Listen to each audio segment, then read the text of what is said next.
अब तक तो समंदर वाले वॉर जोन में अमेरिका और चीन आपस में भिड़ने को आमद आते, मगर जैसे ही चीन के साथ ब्लू बैटल ग्राउंड में रूस ने एंट्री मारी, उसी के साथ समुद्री जंग का समीकरण बिगड़ गया है। हैरानी तो इस बात की है कि रूस और चीन जैसे ताकतवर मुल्कों की अदावत तो सीधे महाशक्ति अमेरिका से है, मगर असल में इन दोनों मुल्कों के टारगेट पर अमेरिका के साथी हैं, जिनको धमकाने के लिए रूस और चीन ने समंदर की लक्ष्मण रेखा तक को लांघ दिया।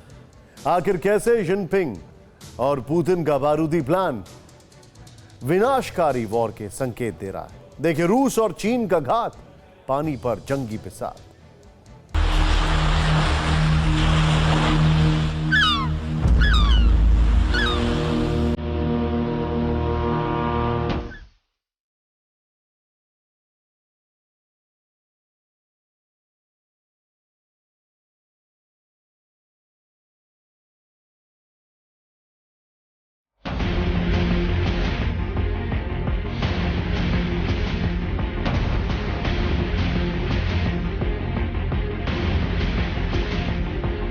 ब्लू वॉर जोन में दुनिया के दो ताकतवर देशों ने एक छोटे से देश को धमकाने के लिए सबसे घातक चक्रव्यूह तैयार किया।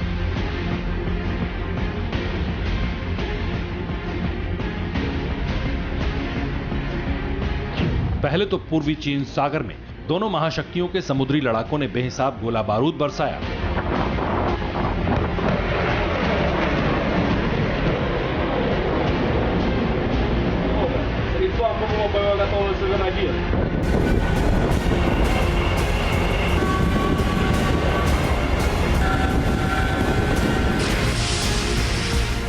और इतने से भी मन नहीं भरा तो दोनों की विनाशकारी फौज ने उस छोटे से देश के चारों तरफ घेरेबंदी करते हुए गश्त लगाई, जंगी हथियारों के साथ, बारूदी जखीरे के साथ।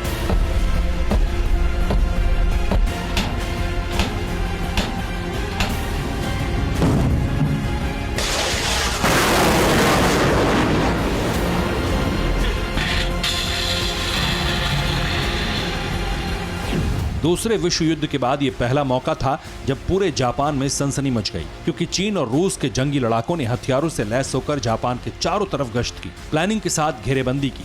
कैसे, ये जानने के लिए आप इस एनिमेशन को देखिए और समझिए। रूस और चीन की नौसेना के 10 वॉरशिप पूर्वी चीन सागर से रवाना हुए। दोनों देशों के जंगी बेड़ों में डेस्ट्रॉयर्स और फ्रिगेट मौजूद थे। सबसे पहले रूस और चीन के समुद्री लड़ाकों ने सी ऑफ जापान में एंट्री मारी। इसके बाद जापान के उत्तरी छोर की तरफ बढ़ते हुए सुगारू स्ट्रेट को पार किया। सुगारू स्ट्रेट समंदर के बीच वो गलियारा है जो जापान और होम आइलैंड ऑफ होकाइडो को दो अलग हिस्सों में बांटता है। इसके बाद चीन और रूस के जंगी बेड़े प्रशांत महासागर में चले गए और आइलैंड ऑफ तोरिशिमा के करीब से निकलते हुए फिलीपींस सी होते हुए फिर से पूर्वी चीन सागर में दाखिल हो गए।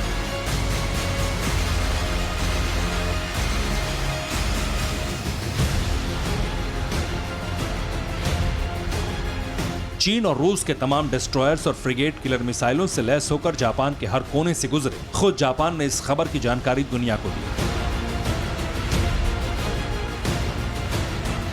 इतना ही नहीं, जापान की नौसेना की तरफ से 1 मिनट 37 सेकंड का एक वीडियो भी रिलीज किया गया और इस वीडियो को लेकर दावा किया गया है कि चीन और रूस के जंगी बेड़े जापान के समुद्री इलाकों से गुजरे हैं। ऐसे में बड़ा सवाल यह है कि आखिर चीन और रूस की नौसेना ने जापान के खिलाफ समुद्री चक्रव्यूह क्यों बनाया?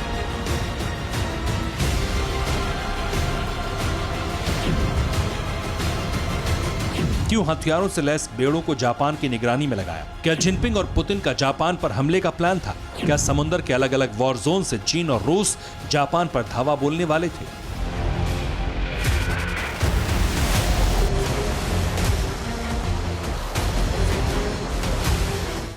और सबसे अहम ये कि जापान के चारों तरफ गश्त लगाने से पहले रूस और चीन ने समंदर में जंगी रिहर्सल क्यों की?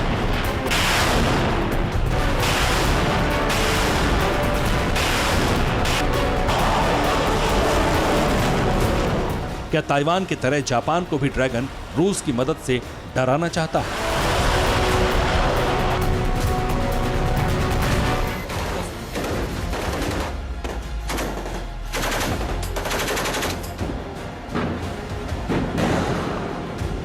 It's जॉइंट पेट्रोलिंग ने कई सवाल खड़े कर दिए। पहला तो ये कि ऐसा पहली बार हुआ है। दूसरा ये कि इस जॉइंट पेट्रोलिंग के जो मिशंस थे वो थे joint manoeuvring, joint mine counter measures. America के और उनके एलाइज के जो वारशिप थे वो गए थे ताइवान स्ट्रेट में और साउथ चाइना सी में, तो तीसरा कहीं उसको ये वार्न करने के लिए तो नहीं।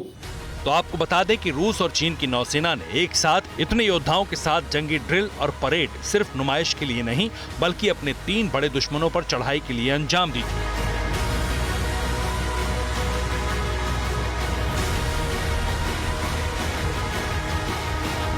असल में चीन और रूस के जापान के खिलाफ इस तरह से आक्रामक होने की वजह थी अमेरिका, ताइवान और ब्रिटेन को चुनौती देना, क्योंकि मौजूदा वक्त में यही वो 3 देश हैं जो लगातार ड्रैगन और रूस को आंख दिखाने की कोशिश करते हैं। यही वो देश हैं जिनका आक्रामक रवैया दोनों महाशक्तियों को रास नहीं आता। कैसे, ये भी जान लीजिए।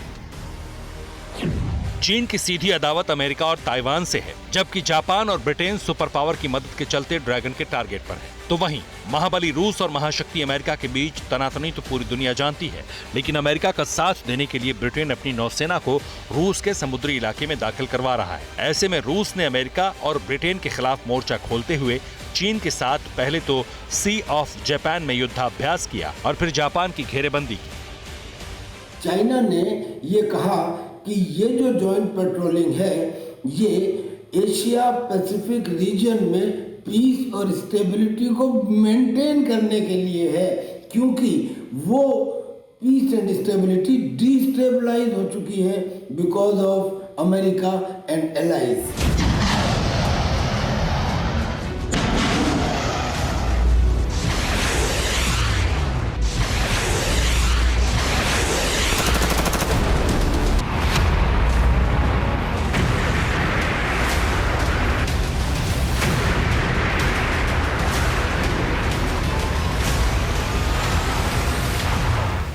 जापानी डिफेंस को भी इस बात का एहसास है कि चीन और रूस जैसे ताकतवर देशों को वो अकेले नहीं संभाल सकता। हालांकि दोनों देशों की इस हरकत से जापानी सेना भी अलर्ट मोड पर आई, अपने युद्धपोतों और हवाई लड़ाकों को एक्शन के लिए तैयार किया। मगर जापान की सेना रूस और चीन के 10 जंगी बेड़ों को घेरेबंदी करने से नहीं रोक पाई।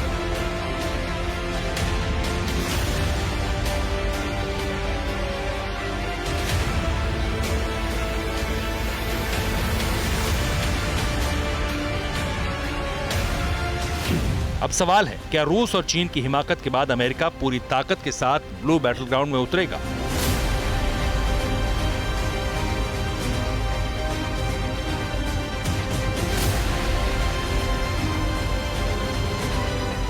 क्या जापान के लिए 2 ताकतवर देशों की नौसेना से भिड़ेगा? हालांकि अमेरिका बीते कई महीनों से दक्षिण चीन सागर में अपने जंगी बेड़ों और विध्वंसक युद्धपोतों के साथ डटा है।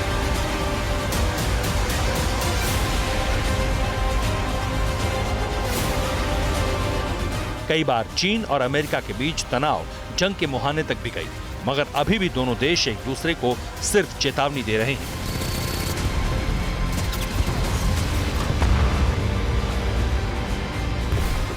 लेकिन जिस तरह रूस अब चीन के साथ आकर खड़ा हो गया, जिस तरह उसने अपने समुद्री योद्धाओं को उतार दिया, उसका मतलब है कि जल्द ही ब्लू बैटल ग्राउंड में कुछ बड़ा हो सकता है।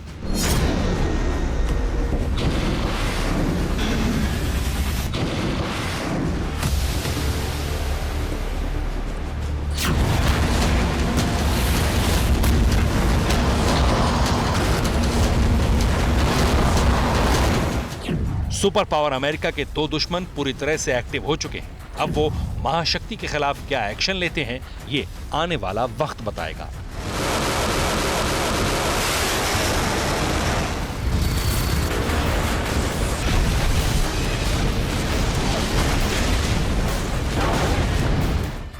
Bureau report, TV9 Bharatvarsh.